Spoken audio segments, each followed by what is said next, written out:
आज की इस क्लास में आप सभी विद्यार्थियों का हार्दिक स्वागत करता हूं। आज की क्लास में हम राजनीति विज्ञान बीए द्वितीय वर्ष का जो प्रथम प्रश्न पत्र है उसके अंतर्गत आज का हमारा अध्याय है ब्रिटेन का संविधान। तो आज की क्लास में हम ब्रिटिश संविधान से संबंधित अति लघुतरात्मक प्रश्न है और जो परीक्षा की दृष्टि से बहुत ही महत्वपूर्ण है उन प्रश्नों के ऊपर आज की क्लास में हम अध्ययन करेंगे। हमारा पहला भाग है भाग फर्स्ट। प्रश्नों की संख्या अधिक होने के कारण इसके 3 भाग तैयार किए गए हैं। आज हम अध्ययन करेंगे भाग फर्स्ट के अंतर्गत। तो शुरू करते हैं। पहला प्रश्न है ब्रिटिश संविधान की 2 विशेषताएं बताइए। तो ब्रिटिश संविधान गत 1400 वर्षों के निरंतर विकास का परिणाम है।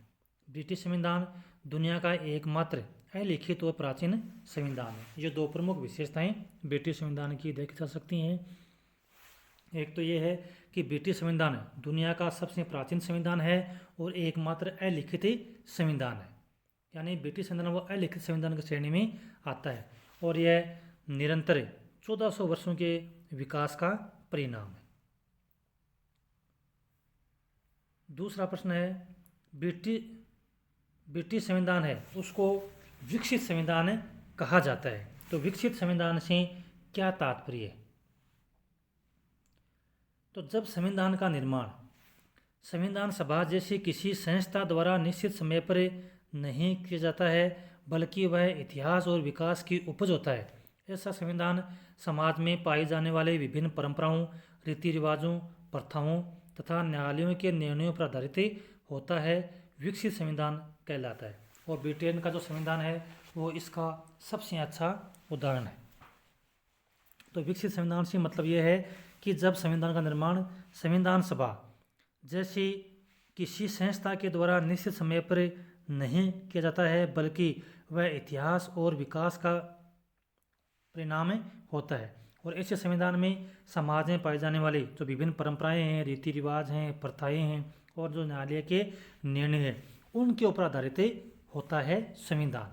तो ऐसा जो संविधान होता है वो विकसित संविधान की श्रेणी में आता है, यानी उसको विकसित संविधान कहते हैं।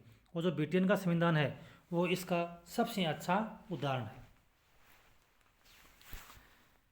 अगला प्रश्न है संसदीय प्रजातंत्र को परिभाषित कीजिए, यानी संसदीय प्रजातंत्र किसको कहते हैं? तो उस प्रणाली से है जिसमें जनता अपने प्रतिनिधियों के माध्यम से शासन करती है और ये प्रतिनिधि वयस्क मताधिकारों द्वारा स्वतंत्र और निष्पक्षतापूर्वक चुने जाते हैं। तो संसदीय प्रजातंत्र का तात्पर्य यह है कि ऐसी सरकार से है जिसमें जनता अपने प्रतिनिधियों के माध्यम से शासन करती है। जनता स्वयं शासन संबंधी कार्यों में भाग नहीं लेती है बल्कि शासन चलाने के लिए जनता है वो अपनी ओर से प्रतिनिधियों का चुनाव करती है। प्रतिनिधियों का चुनाव करती कौन है? उस देश के जो वयस्क मतदाता हैं वो सरकार को चुनते हैं और वो भी स्वतंत्र और निष्पक्षतापूर्वक। उदाहरण के लिए जैसे ब्रिटेन और भारत हैं वो इसके सबसे अच्छे उदाहरण हैं। ग्रेट ब्रिटेन में कौन से राज्य शामिल हैं? तो ग्रेट ब्रिटेन एक द्वीप समूह है जिसमें इंग्लैंड, स्कॉटलैंड, वेल्स और उत्तरी आयरलैंड के जो संयुक्त राज्य हैं वो इसमें शामिल है। यानी ग्रेट ब्रिटेन जो देश है उसमें कौन कौन से राज्य आते हैं? इंग्लैंड, स्कॉटलैंड, वेल्स और उत्तरी आयरलैंड। ब्रिटिश संविधान के अध्ययन के कोई दो बिंदु बताइए। तो एक तो महत्व ये है कि यह विश्व का सबसे प्राचीनतम संविधान है और एकमात्र अलिखित संविधान है। अगला प्रश्न है एकात्मक शासन व्यवस्था से क्या तात्पर्य है? यानी एकात्मक शासन व्यवस्था किसको कहते हैं?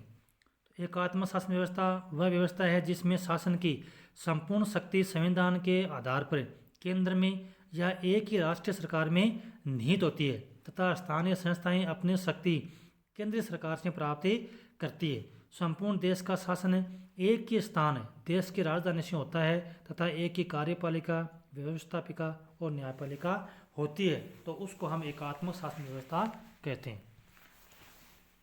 तो सीधे शब्दों में यदि हम कहें कि जब संविधान के अंतर्गत या संविधान के आधार पर केंद्र में या एक ही राष्ट्रीय सरकार में निहित होती है सारी संपूर्ण शक्ति, तथा जो भी स्थानीय संस्थाएं हैं वो अपने सारी जो शक्ति है वो उसी केंद्र सरकार से प्राप्त करती है। कहने का मतलब क्या है कि संपूर्ण देश का शासन एक ही स्थान देश की राजधानी से होता है तथा एक ही कार्यपालिका, व्यवस्थापिका और न्यायपालिका होती है, तो हम उसको एकात्मक शासन व्यवस्था कहते हैं। ब्रिटिश संसद को संसदों की जननी क्यों कहा जाता है? ब्रिटिश संसद को संसदों की जननी क्यों कहा जाता है? ब्रिटिश संसद विश्व का प्राचीनतम विधानमंडल है, यानी सबसे पुराने कानून बनाने वाली संस्था है ब्रिटिश संसद। इसलिए मुनरो ने ब्रिटिश संविधान को संविधानों का जनक कहा है। पहली बात तो ब्रिटिश संविधान को संविधानों का जनक कहा किसने है? तो एक विद्वान है मुनरो। मुनरो ने ब्रिटिश संविधान को संविधानों का जनक कहा है। ब्रिटिश अन्य देशों के विधानमंडलों की चाहे कोई भी संज्ञा क्यों ना हो, उनके उद्गम स्रोत यही है। कहने का मतलब है कि आज हम विश्व के चाहे किसी देश के विधानमंडल की चर्चा क्यों न करें, चाहे उस विधानमंडल का नाम से कुछ भी हो सकता है। जैसे जापान में हम डाइट कह सकते हैं, अमेरिका में जैसे हम कांग्रेस कह सकते हैं, भारत में हम संसद कह सकते हैं। कहने का मतलब है कि उसका नाम भले ही अलग क्यों ना हो, लेकिन जो उसका उद्गम स्रोत है, संसद का जो उद्गम स्थल है या उद्गम जो स्रोत है वो कौन है? वो ब्रिटेन है। इसलिए ब्रिटेन को संसदों की जननी कहा जाता है, ना जो ब्रिटिश संसद है उसको संसदों की जननी कहा जाता है, क्योंकि सबसे पहले ब्रिटिश जो संसद विधानमंडल है वो उसका जन्म वो ब्रिटेन से हुआ था। अगला प्रश्न है, ब्रिटेन के संविधान में कोई ऐसी चीज़ नहीं है जैसी दिखाई देती है और जैसी है वो दिखाई नहीं देती है। टिप्पणी कीजिए। मतलब इसका मतलब क्या है? यानी ब्रिटिश संविधान के बारे में यह कहा जाता है कि ब्रिटेन के संविधान में कोई ऐसी चीज़ नहीं है जैसी दिखाई देती है, ना आगे वैसी दिखती नहीं है, और जैसी दिखाई देती है ना वो वैसी है नहीं। तो इसके ऊपर टिप्पणी कीजिए। तो सिद्धांत और व्यवहार में अंतर के कारण मुनरो ने ऐसा कहा। यह बात किसने कही है? मुनरो विचारक ने कही है, क्योंकि सिद्धांत और व्यवहार में ऐसा अंतर देखने को मिलता है, इस कारण से मुनरो ने ये बात कही है। जैसे सैद्धांतिक दृष्टि में इंग्लैंड में राजतंत्र है, किंतु व्यवहार में वहाँ लोकतंत्र है। यदि हम देखें सिद्धांत रूप से तो वहाँ पर राजतंत्र है, लेकिन व्यवहार में क्या है? लोकतंत्र। शक्तियों के पृथक्करण के स्थान पर शक्तियों का केंद्रीकरण व सामंजस्य।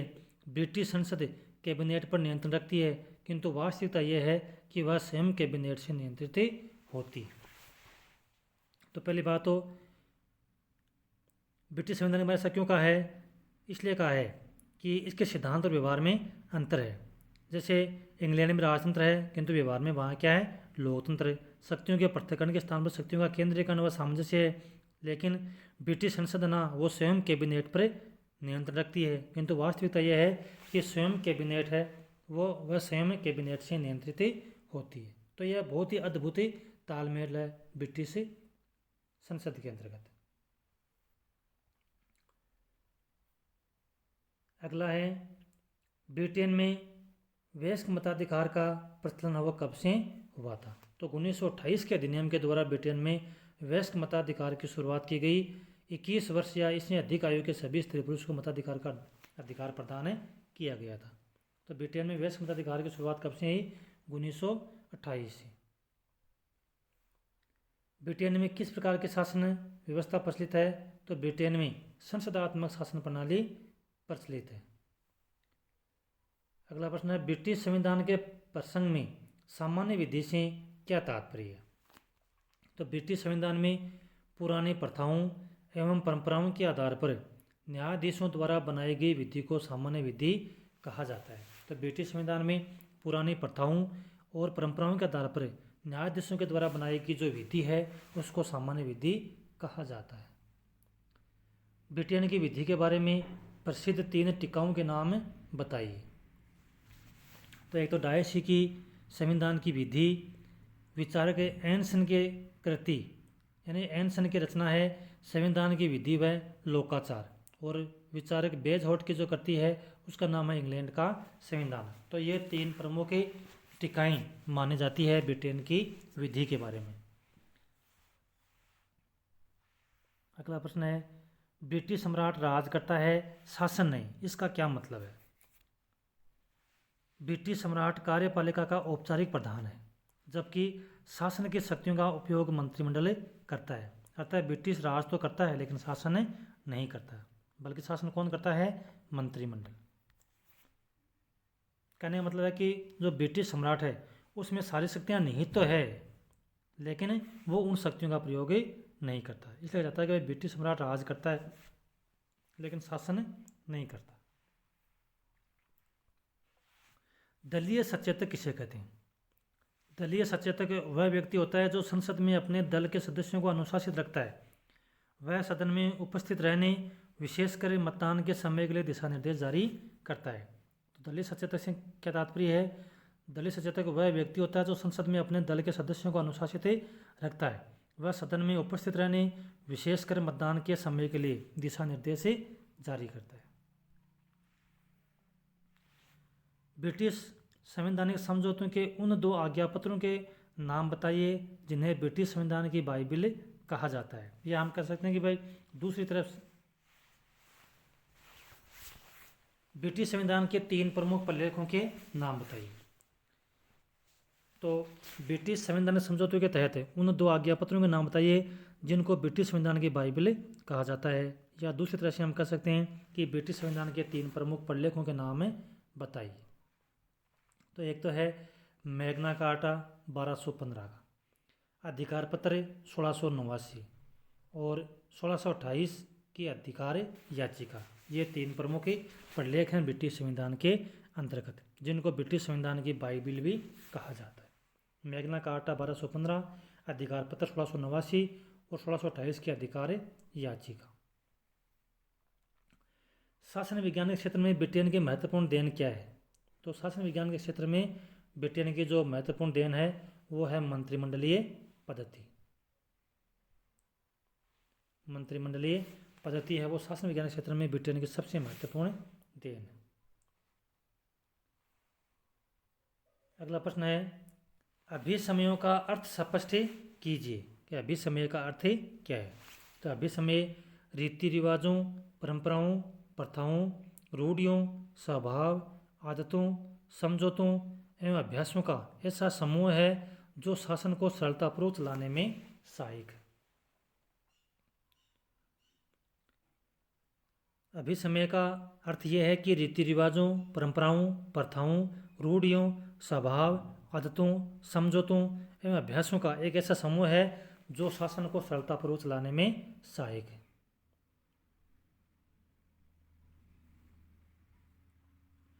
अगला प्रश्न है, ब्रिटिश संविधान के प्रमुख अभिसमयों को बताइए। तो विस्तार से हम पहले की क्लास में पढ़ चुके हैं। ब्रिटिश संविधान के प्रमुख अभिसमय हैं राजा और राजमुकुट से संबंधित अभिसमय, संसद से संबंध रखने वाले अभिसमय, मंत्रिपरिषद से संबंधित अभिसमय और राष्ट्रमंडल से संबंधित अभिसमय। यानी ये मोटे मोटे इनका जो विस्तार है वो हम पहले की क्लास में देख चुके हैं, पढ़ चुके हैं। तो ये प्रमुख अभिसमय। अभिसमय और कानून में कोई 2 अंतर बताइए। अभिसमय और कानून में कोई 2 अंतर बताइए। कानून लिखित रूप में होते हैं इसलिए सर्वविदित होते हैं, जबकि अभिसमय अलिखित होते हैं, इन्हें जानने के लिए जागरूकता की आवश्यकता होती है। तो एक तो अंतर यह है कि कानून लिखित होते हैं जबकि अभिसमय वो अलिखित होते हैं। तो कानून लिखित होने के कारण सबको पता रहता है, लेकिन अभिसमय को जानने के लिए जागरूकता की आवश्यकता होती है क्योंकि अभिसमय वो अलिखित होते हैं। दूसरी है, कानून किसी कानून निर्मात्री संस्था के द्वारा निर्मित होते हैं जबकि अभिसमय व्यवहारिक उपयोगिता के आधार पर विकसित होते हैं। ये 2 अंतर हैं।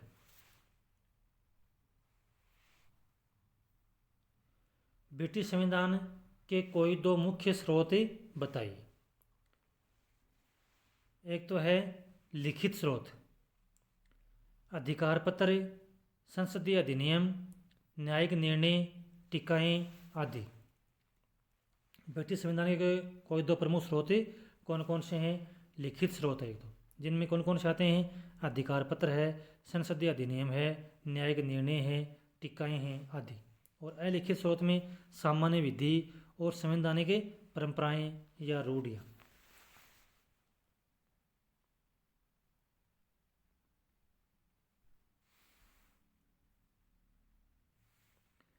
अगला प्रश्न है, ब्रिटिश संविधान में जिन बातों को विवेक के आधार पर अपनाया गया है उसका उल्लेख कीजिए।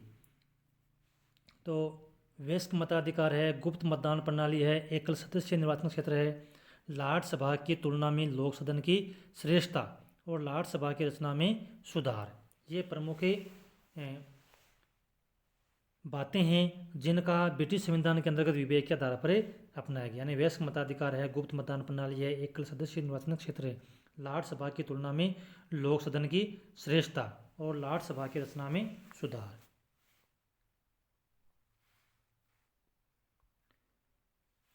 अगला प्रश्न है, ब्रिटिश संविधान की 4 प्रमुख विशेषताएं बताइए।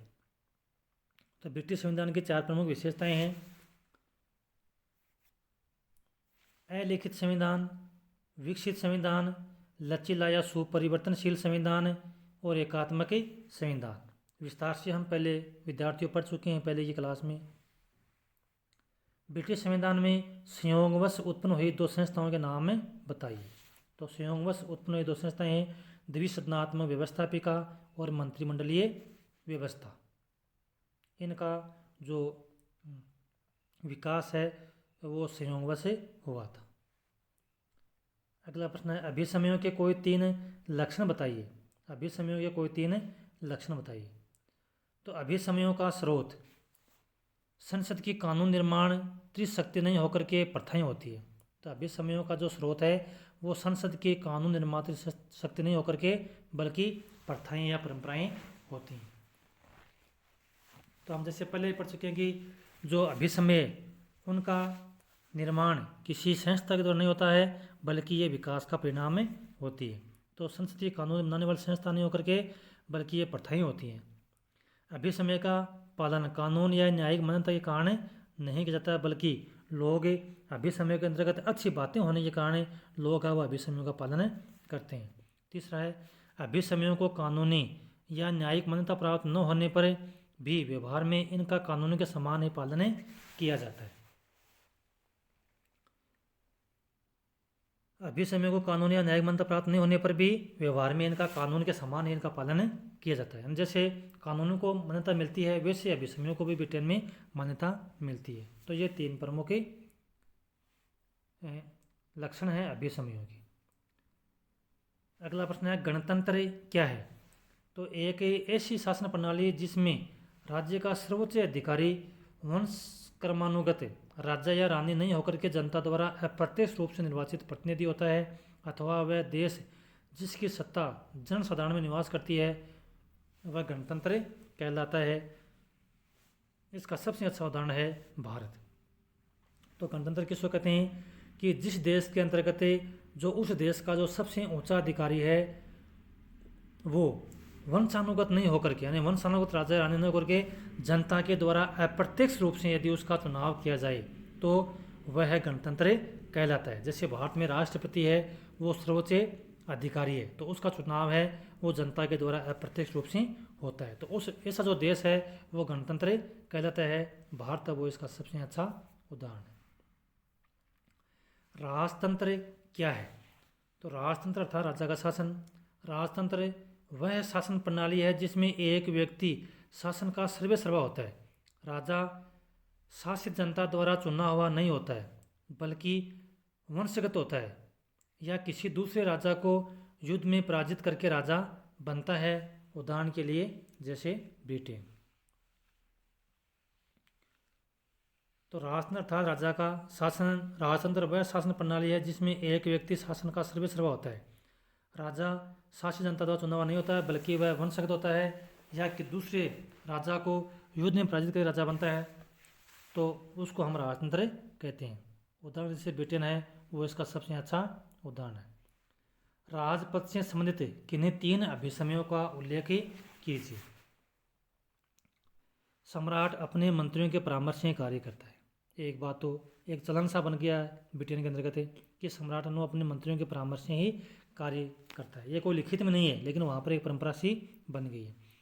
सम्राट लोक सदन के बहुमत दल के नेता को प्रधानमंत्री पद ग्रहण करने के लिए आमंत्रित करता है।